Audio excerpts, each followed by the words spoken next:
maybe first thing you can say is the nature of the interface.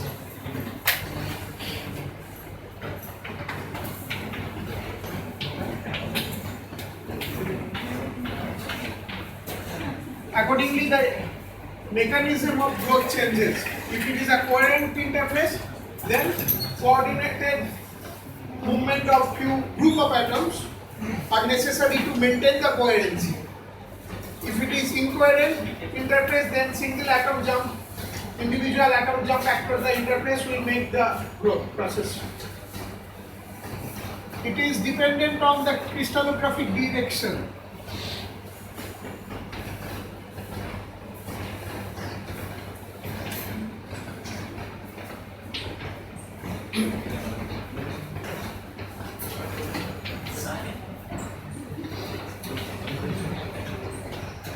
Some directions, some planes will be coherent, some other directions, other planes will not be coherent. Growth over a closely packed plane will be difficult because an atom going there can form only few bonds with the next layer. If it is an incoherent interface, it is easy to get attached at that side rather than coherent interface. So crystallographic orientation and the crystallographic orientation relationship, that the product that is maintaining with the matrix. Okay, so those, it depends on those. It also depends on if latent heat is produced, how fast latent heat is taken away from the interface. So dissipation of the latent heat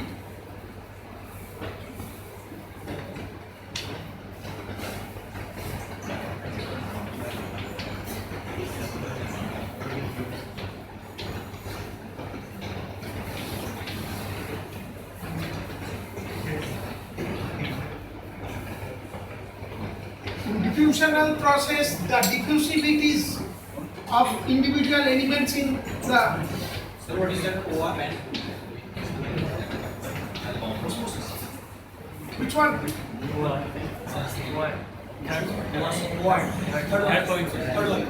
Third one, orientation relationship, that the product maintains with the phase that is growing, maintains with the parent phase.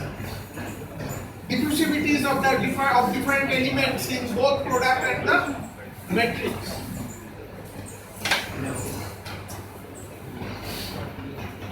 And solubility of the element or equilibrium composition varies with the curvature. So curvature effect.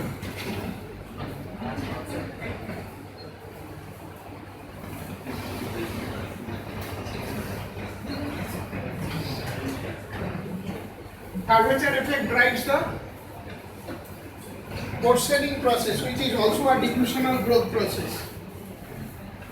So all these factors are there, but usually while developing a model for growth of a particular process, only one factor is taken into consideration, thinking that is the main factor.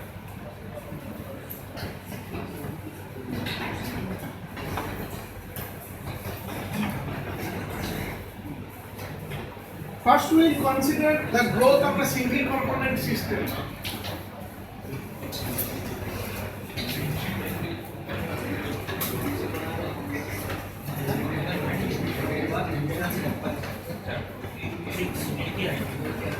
We talked about uniform growth and non-uniform growth in the last class. Uniform growth is one atom an atom coming and sitting on a plane of.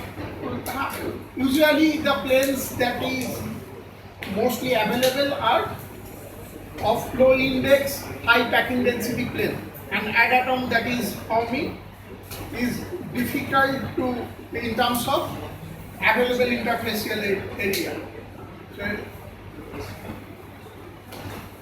So you need, it is much easier if an atom goes and gets attached to a state.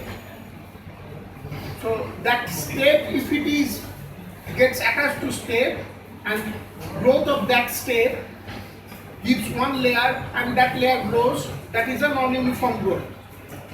Usually, and also for the availability of state comes from a two-dimensional nucleation, and that two-dimensional nucleation we found out that depends on its delta T value.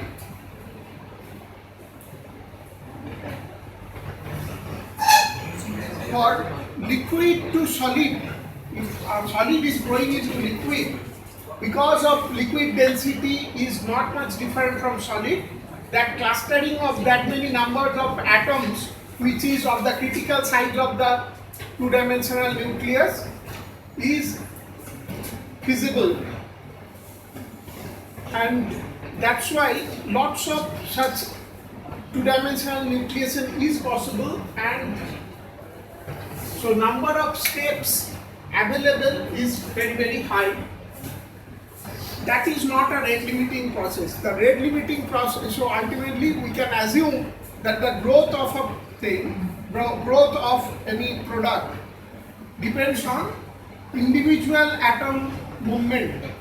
Okay. Now for simple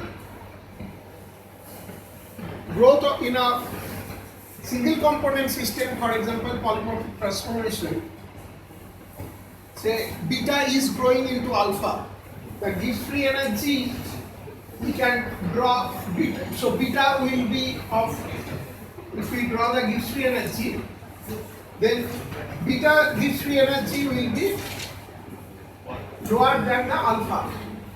So beta is growing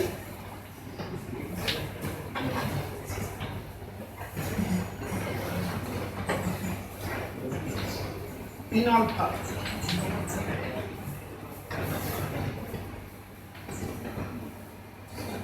We will have a situation like this in the Gibbs free energy. So if it is a bit, if this is beta and this is alpha phase, so this is your, if one atom has to jump from beta to alpha side, it has to cross this activation barrier. The barrier height, let us say, this activation, free energy of activation from beta to alpha is this much. However, from alpha to beta, the free energy of activation is this much. And this difference is your driving force delta G.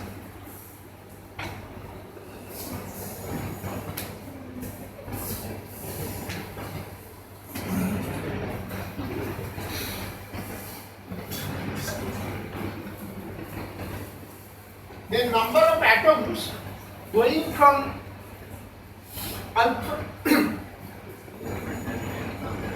from alpha to beta side will be given by, like we did before, that if frequency of the atoms in the alpha is this, then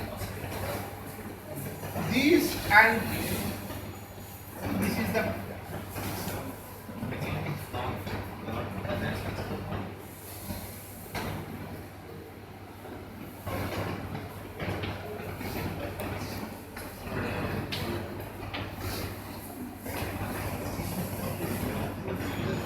what is P? Probability that those jump in the right direction. So one atoms,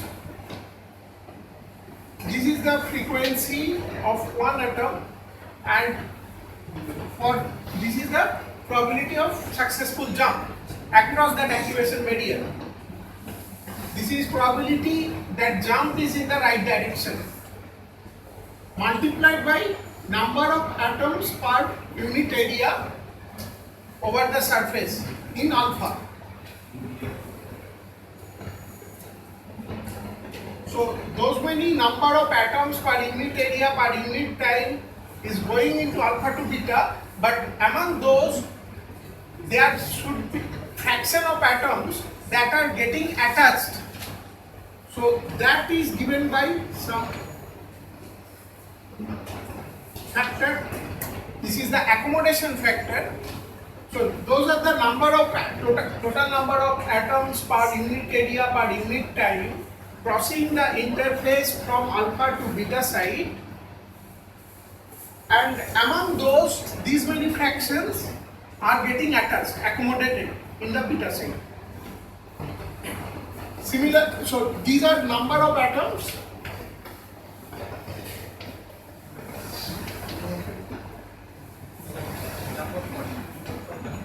going getting attached, going from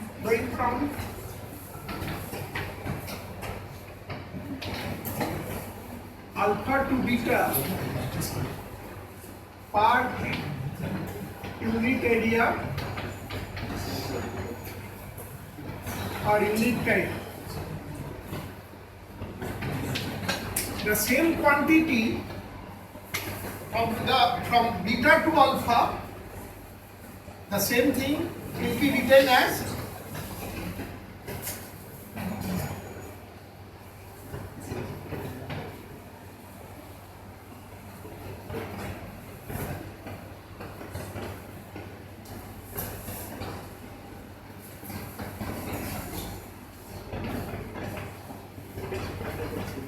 this A for activation energy.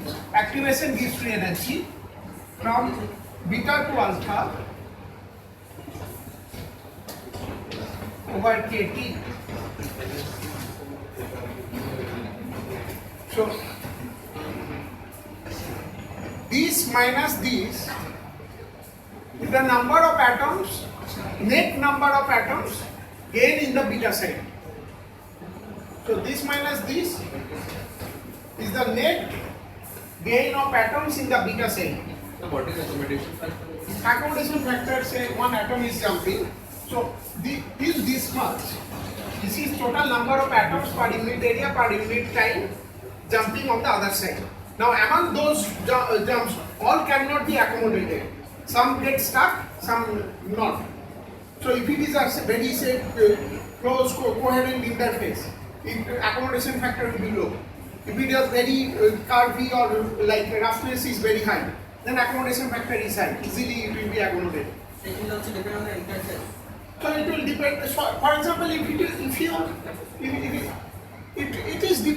depends on which side. So this is A bit corresponds to beta and alpha. So consider solidification. Solid product is going into liquid. In the liquid side, so across the interface, in the liquid side it will be easily accommodated. So in the liquid side, if this is liquid, A alpha is liquid, say alpha is liquid, then A alpha is 1. But A beta is much less than A alpha. But if it is solid state transformation, say one solid is growing in a polymorphic transformation that we are considering now, then the accommodation factors are very similar. A alpha equal to A beta we can consider. Usually for mathematics to make the life simpler, it is assumed these ns alpha equal to ns beta, number of atoms on the surface of that beta in the alpha side or beta side per number of atoms per unit area. Ns is number of atoms on the surface per unit area. If it is alpha, that is in the alpha side. If it is beta, in the beta side. They are assumed to be same. Similarly, this probability of atom to be in the right direction, usually that comes from the coordination number. That is also assumed to be same.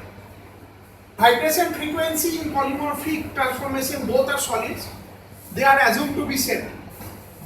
And for polymorphic transformation, the solid state transformation, the accommodation factor is also same, which is not the case for solid growth in liquid. So we can write this net gain of atoms in the beta side. So net gain of atoms in the beta side in beta, just in beta, per unit area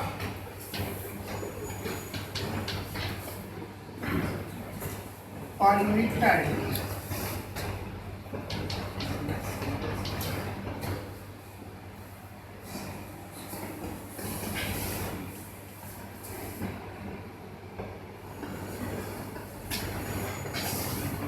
will be equal to, so this, so we are considering say Ns P nu, Ns P nu,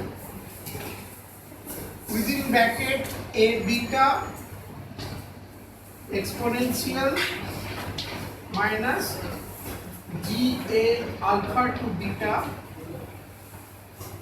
over Kt minus A alpha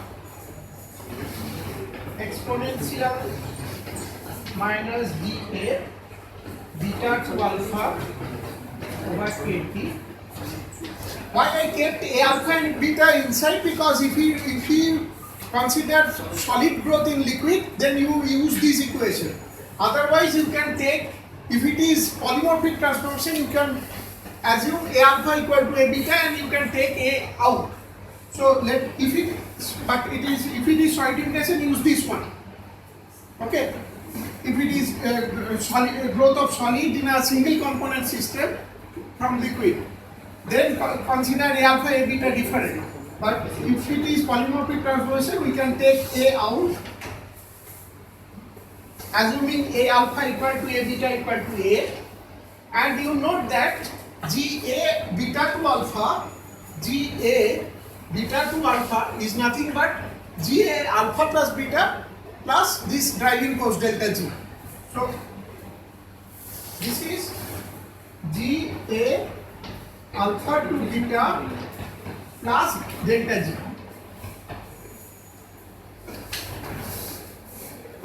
Okay, so we can take exponential G, this term outside of the bracket.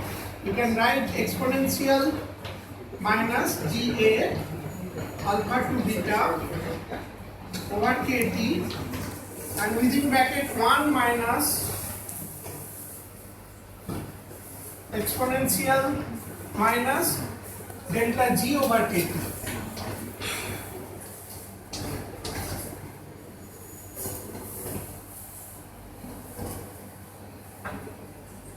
Now note that this is the number of atoms, net gain of atoms. Now if you multiply this by, so this is number per unit area per unit time. You multiply it by atomic volume of one atom. So what you will get? If you multiply number of atoms gaining in the beta per unit area per unit time multiplied by the volume of one atom, just do it with the dimension wise. Number per unit area per unit time multiplied by volume divided by number, volume per atom will give you distance per time. So that is the velocity. So if you want to calculate the growth rate, R dot, then R dot will be equal to whatever quantity is written there multiplied by lambda. Lambda is the atomic volume of one atom. Okay. So growth rate, linear growth rate is for a polymorphic transformation where we could take accommodation factor out, is given by this. Now for small undercooling, For delta, if your undercooling is very small, then your delta G is very small. Delta G is proportional to undercooling. Delta G is the driving force of beta formation to alpha. So, for small undercooling, for delta G much less than KT,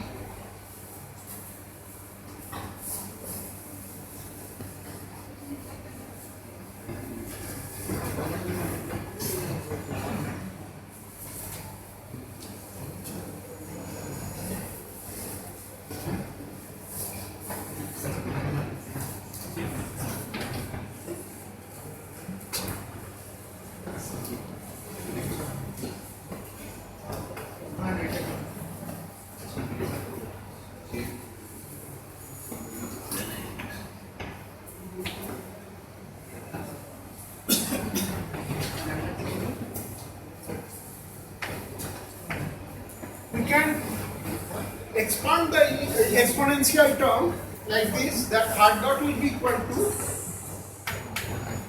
lambda probability mu ns exponential minus g activation of alpha to beta over kt, and within bracket term 1 minus that exponential term, we can write this 1 minus.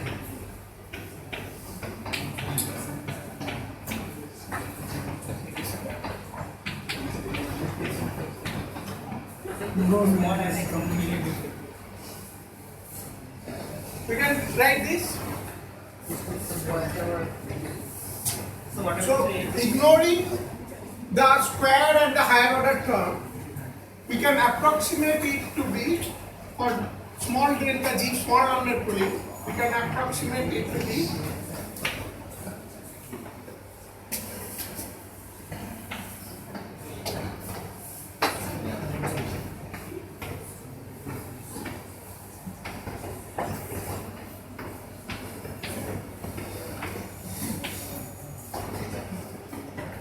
so 1 minus 1 plus, so delta G over KT.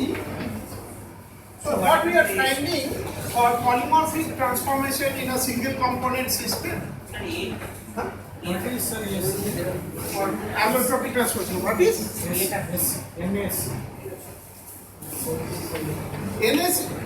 NS is number of atoms at the surface of the beta, that is growing in alpha, number of atoms on the surface per unit area. Per unit area of the surface, how many number of atoms are there? So, now NS alpha is the, if this is the interface, in the alpha side, how many number of atoms over the surface? And if it is NS beta, then in the beta side. So we assume those are equal. So that's equal to NS. That is the number of atoms per unit area situated on the surface between alpha beta. In any side, any of the side, we equated here. So what we have? The interface. Not the interface.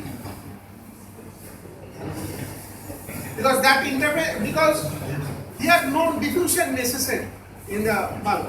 It is just the across the interface, that is the rate limiting step. So the growth rate, what we are finding is proportional to delta G. That is this is the thermodynamic driving force of beta formation from alpha.